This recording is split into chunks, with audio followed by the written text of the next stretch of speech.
ఏనాక్షరసమామ్నాయం అధిగమ్య మహేశ్వరాత్ కృత్స్నం వ్యాకరణం ప్రోక్తం తస్మై పాణినయే నమః. వాక్యకారం వరరుచిం భాష్యకారం పతంజలిం పాణినిం సూత్రకారం చ ప్రణతోస్మి మునిత్రయం. ఓం నమః పాణిని కాత్యాయన పతంజలిభ్యః శబ్ద విద్యా సంప్రదాయ కర్తృభ్యః నమో ఋషిభ్యో మునిభ్యో గురుభ్యః. మునిత్రయం నమస్కృత్య తదుక్తే పరిభావ్య చ వైయాకరణ సిద్ధాంత కౌముదీయం విరచ్యతే. ఇప్పుడు సూత్రం ఇదుదుపదస్య చా ప్రత్యయస్య. ఇక్కడి నుంచి చదవాలి. ఇదుదుపదస్య చా ప్రత్యయస్య. ఈ సూత్రంలో మొత్తం ఎన్ని పదాలు ఉన్నాయి? 3. ఏమేంటవి? ఇదుదుపదస్య అనేది ఒక పదం, చ అనేది ఒక పదం, అప్రత్యయస్య అనేది ఒక పదం. ఇదుదుపదస్య అనేది ఏ విభక్తిలో ఉంది? షష్ఠి ఏకవచనం. చ అనేది అవ్యయం. అప్రత్యయస్య అది షష్ఠి ఏకవచనంలో. ఇది ఈ సూత్రం ఏం చెప్తోంది? షకారం అవుతోంది అని చెప్తోంది. షకారం అవుతుంది అని చెప్పడానికి సూత్రంలో షా అనే పదం లేదు, కాబట్టి ఆ పదం కూడా కావాలి అంటే అనువృత్తి తెచ్చుకోవాలి. దేని స్థానంలో షా అవుతుందో చెప్పట్లేదు ఇందులో. దేని స్థానంలో షా అవుతుంది? మనం చదువుతోంది విసర్గ సంధి ప్రకరణం, కానీ షా దేని స్థానంలో? విసర్గ స్థానంలో. విసర్గ అనేది కూడా ఇక్కడ అనువృత్తిగా రావాలి, అది షష్ట్యంతంగా రావాలి. షహ అనేది ప్రథమాంతం. షహ అనేది ఏ సూత్రం నుంచి అనువృత్తి వస్తుంది?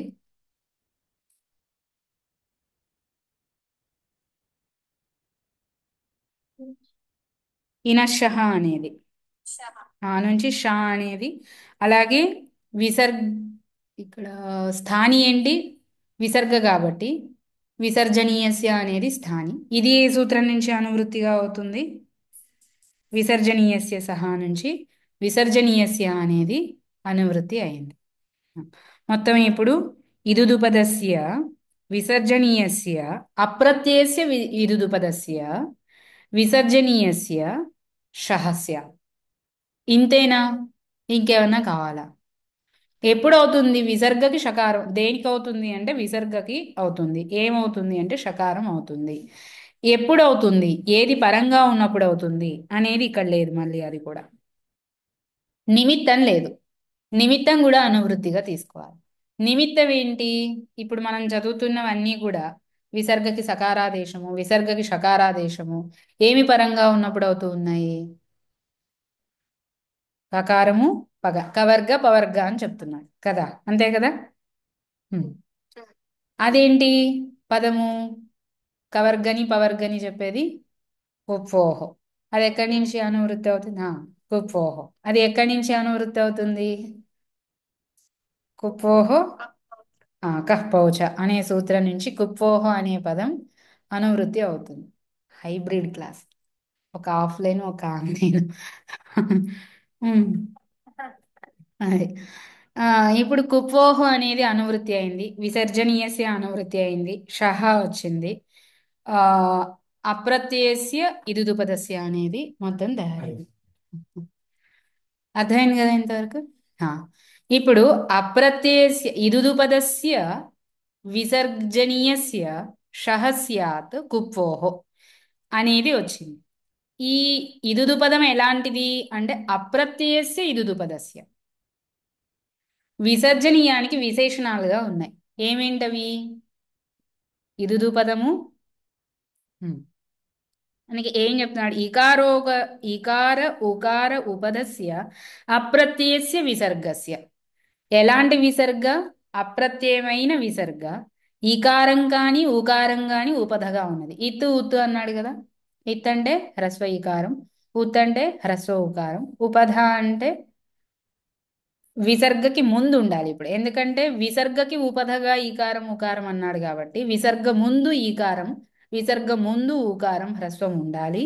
అలాంటి విసర్గము, అది కూడా మళ్ళీ ఎలాంటి విసర్గ? విసర్గ ముందు ఇది ఉండాలి, విసర్గ అప్రత్యయమైందై ఉండాలి, విసర్గ తర్వాత కవర్గ పవర్గలు ఉండాలి. అప్పుడు విసర్గ స్థానంలో షకారం అవుతుంది. ఇది క్రమం. అంటే ముందు ఈకారము లేదా ఊకారము, తర్వాత విసర్గ, దాని తర్వాత కవర్గ పవర్గలు. ఈ విసర్గ ఎలాంటిది అయి ఉండాలి అంటే అప్రత్యయమైంది అయి ఉండాలి. అప్రత్యయం అంటే ఏంటి? ఈ అప్రత్యయస్య అనేది షష్ఠిలో ఉంది కాబట్టి ప్రత్యయానికి సంబంధించనిది. అర్థమైంది కదండి? ఇకారోక ఇకారోకారోపధస్య అప్రత్యయస్య విసర్గస్య షః స్యాత్ కుప్పోః. ఉదాహరణ చెప్తున్నాడు. నిష్ప్రత్యూహం, ఆవిష్కృతం.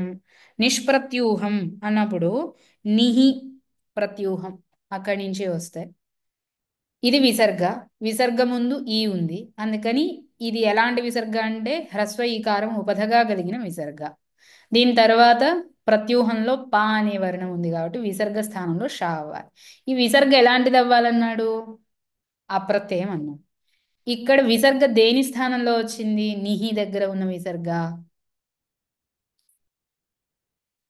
నిహి దగ్గర ఉన్న విసర్గ దేని స్థానంలో వచ్చింది? హ్మ్? నిస్ అయి ఉండొచ్చు. నిస్ అయితే సకారానికి రుత్వం చేసి రుత్వానికి విసర్గ చేసాం, అంతే కదా? లేదా నిర్రు కూడా అయి ఉండొచ్చు కదా. నిర్రు కూడా అయి ఉండొచ్చు. అయితే ఇక్కడ ఏదో ఒక చిన్న విచారం ఎక్కడో వచ్చింది. ఆ ఇకో గుణ వృద్ధి సూత్ర భాష్యంలో వస్తుంది. ఇకో గుణ వృద్ధి కాదు, హయవరెట్ సూత్ర భాష్యంలో వస్తుంది.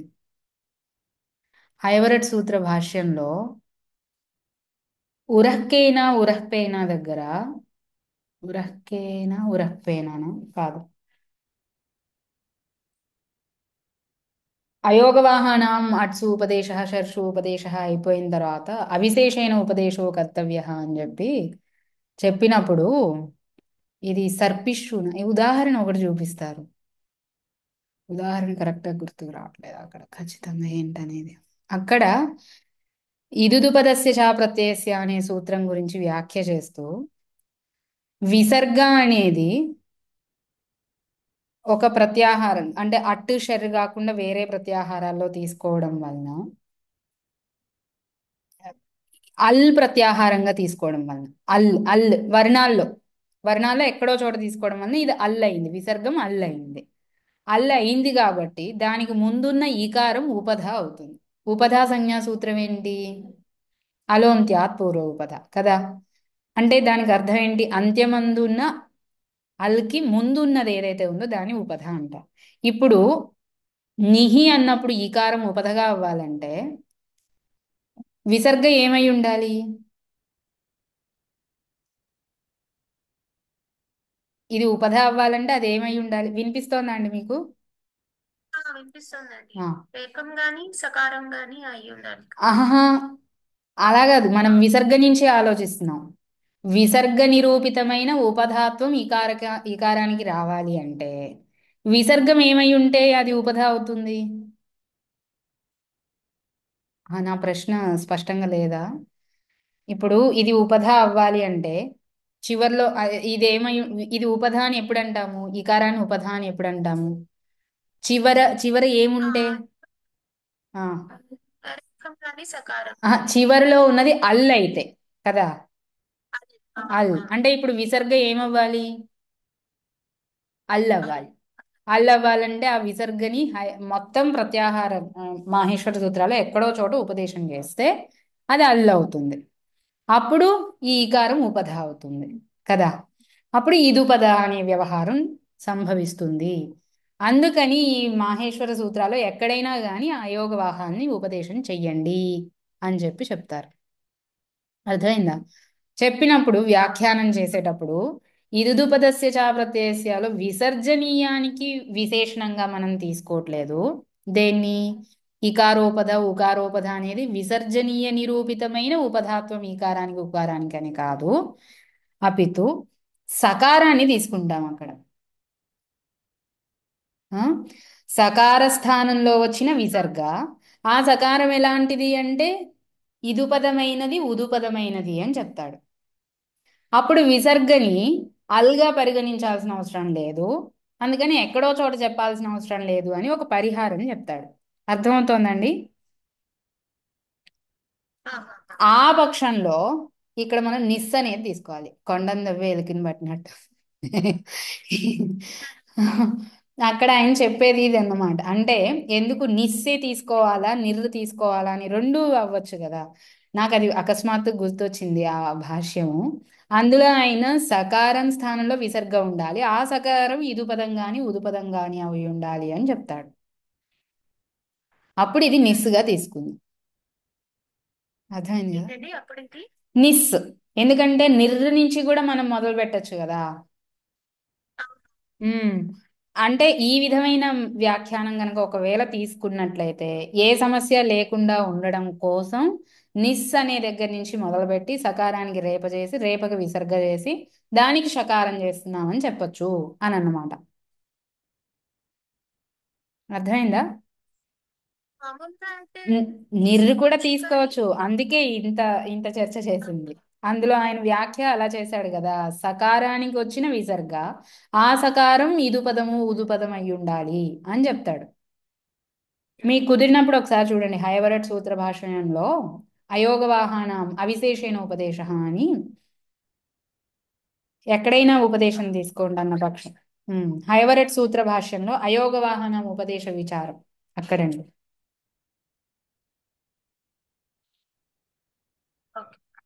అది ఆ అయితే అందుకని నిస్ దగ్గర నుంచి మనం తీసుకున్నాం. ఇప్పుడు విసర్గ చేసాము, ఆ విసర్గకి షకారాదేశం చేసాం. ఇది దుపదస్య చా ప్రత్యయస్యతో ఈ విసర్గ ఏదైతే ఉందో ఇది ప్రత్యయానికి సంబంధించింది కాదు. అర్థమైందా. అప్రత్యయ అనేది విగ్రహం ఎలా తీసుకోవాలి. నా ప్రత్యయ అప్రత్యయ తస్య అప్రత్యయస్య. అర్థమైంది కదా. అలాగే ఆవిష్కృతం దుష్కృతం వీటిల్లో కూడా ఆవిస్ దుస్ నుంచి తీసుకొని ప్రక్రియ చేస్తే ఆవిష్కృతం దుష్కృతం.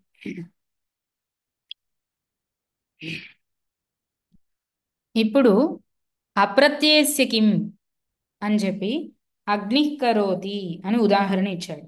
అగ్ని, అగ్ని అన్న దగ్గర విసర్గ ఉంది కదా. ఈ విసర్గ దేని స్థానంలో వచ్చింది. సకారం. సకారం ఏ సకారం అది. సకారం దానిలో అంతర్భాగం అగ్నిస్ అనేదే ప్రాతిపదికమా. ఏ ప్రత్యయము. అగ్నిస్ అగ్ని ఏ విభక్తి. ఉమ్ కదా. ఆ సు సుప్రత్యయ సకారం కదా. సుప్రత్యయ సకారం కాబట్టి అది ప్రత్యయ సకారం అంతే కదా. దాని స్థానంలో వచ్చిన విసర్గ ప్రత్యయానికి సంబంధించిన విసర్గ. అందుకని ఇక్కడ విసర్గకి ముందు ఈకారం ఉంది, విసర్గ తర్వాత కకారం ఉంది, అయినా విసర్గ స్థానంలో షకారం అవ్వదు. అర్థమైందండి. అది అగ్ని కరోతి. అయితే ఏమవ్వాలి విసర్గ స్థానంలో కా తర్వాత ఉన్నప్పుడు. విసర్గ తర్వాత కా ఉంటే పొప్పో కహ్పౌచాతో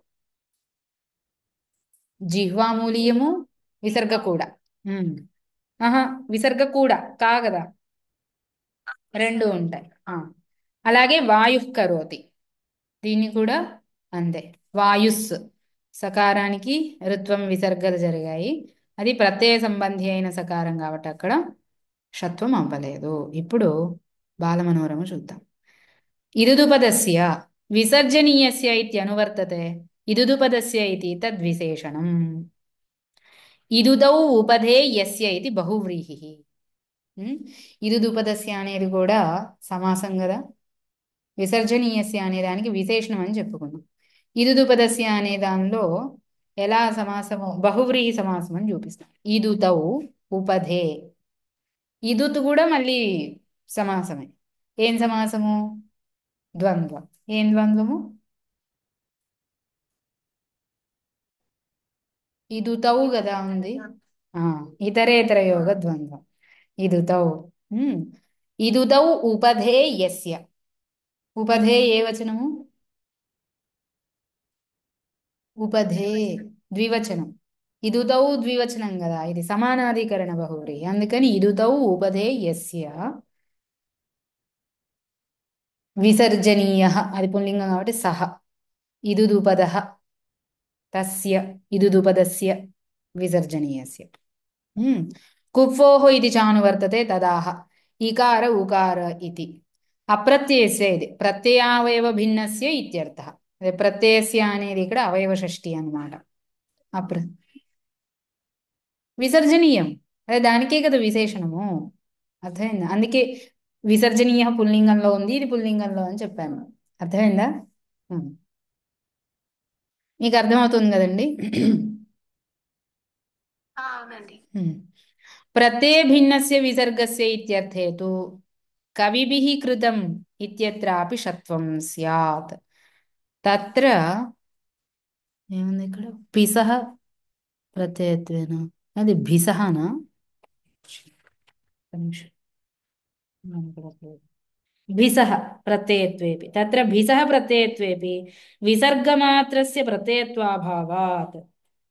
అది ఏం చెప్తున్నాడు అంటే ప్రత్యయ భిన్నస్య విసర్గస్య ఇత్యర్థేతు కవిభిః కృతం ఇత్యత్రాపి షత్వం స్యాద్.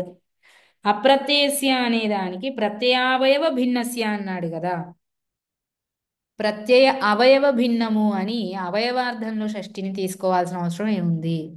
ప్రత్యయానికంటే భిన్నమైందని చెప్పొచ్చు కదా అని ప్రశ్న. అందుకని ఇక్కడ వ్యాఖ్య చెప్తున్నాడు.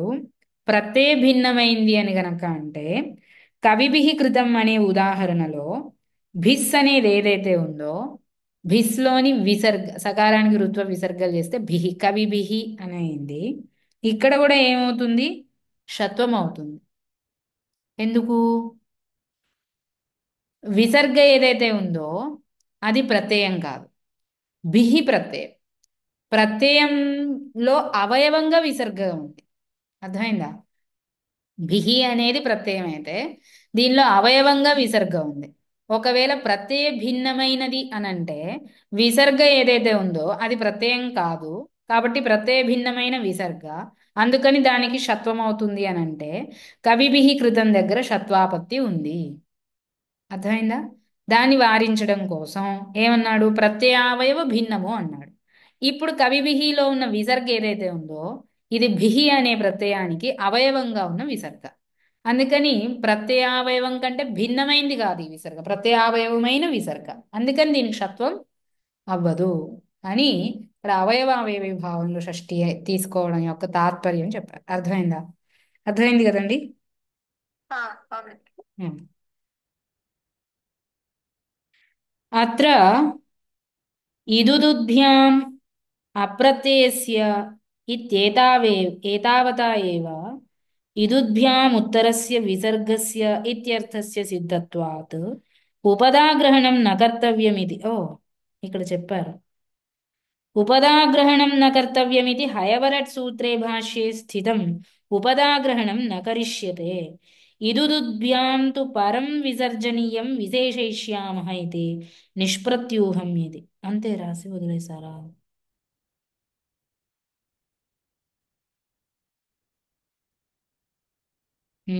ఉంది చర్చ ఇక్కడ ఉంది తర్వాత. ఉమ్, ఏమంటున్నాడు? హయవరట్ సూత్ర భాష్యంలో ఉపధాగ్రహణం నకర్తవ్యం అనే చర్చ మొదలైంది ఇక్కడ. ఉమ్, ఇదుదుపదస్య అనే సూత్రంలో ఉపధ అనేది తీసేసి ఇదుద్భ్యాం ఉత్తరస్య విసర్గస్య షత్వం అని ఇంతే చెప్పండి. ఉపధాగ్రహణం ఎందుకు? ఇదుద్భ్యాం అనేది పంచమి ఉంది కాబట్టి దానికి పరంగా ఉన్న విసర్గకు షత్వం అవుతుంది అని వ్యాఖ్యానం చేద్దాం. ఎందుకు ఈ సమస్య వచ్చింది? విసర్గ అనేది అది వర్ణం అయితేనే ఈకారం ఉపధ అవుతుంది. ఇప్పుడు అది అసలు వర్ణం అనేదే తీసుకోవద్దు అనే పక్షంలో సమాధానాన్ని ఇంకో విధంగా చెప్పారు. ఇందాక సకారం గురించి చెప్పాను, అది కాకుండా ఇంకో సమాధానం కూడా చెప్పారు, అది ఇక్కడ చెప్తున్నారు. ఈ ఇంకో సమాధానం ఏంటి? ఉపధా పదాన్ని ఎత్తేయండి, ఇదుద్భ్యాం అని పంచమి వాడండి. ఇక్కడ ఉపధ అనే పదంతో ప్రసంగమే లేదు కాబట్టి విసర్గ అనేది వర్ణం అవ్వాల్సిన పాబంది లేదు. అది వర్ణమైతేనే కదా ముందున్నది ఉపధ అవుతుంది. ఇప్పుడు ఉపధ అనే పదమే లేకపోతే విసర్గ వర్ణం అయితేనేంటి అవ్వకపోతేనేంటి సమస్య లేదు. అర్థమైందా అండి? అవునండి. అందుకని ఉపధాగ్రహణం నకరిష్యతే అని చెప్పి ఇదుద్భ్యాం తు పరం విసర్జనీయం విశేషయిష్యామః ఇది అని చెప్పారు. నిష్ప్రత్యూహం ఇది ప్రత్యూహో విఘ్న తస్యాభావ నిష్ప్రత్యూహం. ఉం? నిష్ప్రత్యూహం ప్రత్యూహ అంటే విఘ్నము, తస్య అభావ నిష్ప్రత్యూహం, అర్థాభావే అవ్యయీభావ. గుర్తుందా అర్థాభావంలో ఉదాహరణ ఏదన్నా అవ్యయీభావ సమాసంలో?